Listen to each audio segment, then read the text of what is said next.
NEET পরীক্ষার প্রশ্নপত্র ফাঁসের ঘটনাকে কেন্দ্র করে সারা দেশে তৈরি হয়েছে তীব্র ক্ষোভ ও অসন্তোষ। এই পরিস্থিতিতে বড় মন্তব্য করেছেন দিল্লির প্রাক্তন মুখ্যমন্ত্রী অরবিন্দ কেজরিওয়াল। তিনি বলেন, যদি বাংলাদেশ ও নেপালের পড়ুয়ারা নিজেদের অধিকার আদায়ে সোচ্চার হতে পারে, তাহলে ভারতের ছাত্রছাত্রীরাও নিশ্চয়ই জবাবদিহি নিশ্চিত করতে পারবে। এই মন্তব্যের মাধ্যমে তিনি মূলত দেশের তরুণ প্রজন্ম, বিশেষ করে জেন জি ছাত্রছাত্রীদের আন্দোলনে এগিয়ে আসার আহ্বান জানান। তার বক্তব্য, শিক্ষা ব্যবস্থার স্বচ্ছতা বজায় রাখতে হলে ছাত্রছাত্রীদের এগিয়ে এসে দুর্নীতির বিরুদ্ধে আওয়াজ তুলতে হবে। অন্যদিকে নিটের প্রশ্নপত্র ফাঁসের ঘটনায় ইতিমধ্যে দেশ জুড়ে প্রতিবাদ শুরু হয়েছে। বহু ছাত্রছাত্রী রাস্তায় নেমে বিক্ষোভ দেখাচ্ছেন। তাদের দাবি, পরীক্ষার নিরপেক্ষতা ও ভবিষ্যৎ সুরক্ষিত করতে দ্রুত সঠিক তদন্ত এবং দোষীদের কঠোর শাস্তি দিতে হবে। সাধারণ মানুষের মধ্যে ক্ষোভ বাড়ছে। অভিভাবকদের মতে, এই ঘটনা শুধু পরীক্ষার বিশ্বাসযোগ্যতাকে প্রশ্নের মুখে ফেলছে না, বরং হাজার হাজার মেধাবী ছাত্রছাত্রীর পরিশ্রমকেও অবমূল্যায়ন করেছে।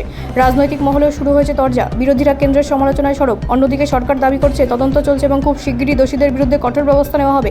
এখন গোটা দেশের নজর এই ঘটনায় সুষ্ঠু সমাধান ও ভবিষ্যতে এমন ঘটনা যাতে না ঘটে তার ওপর। ব্যুরো রিপোর্ট, রাষ্ট্রীয় প্রসার বাংলা।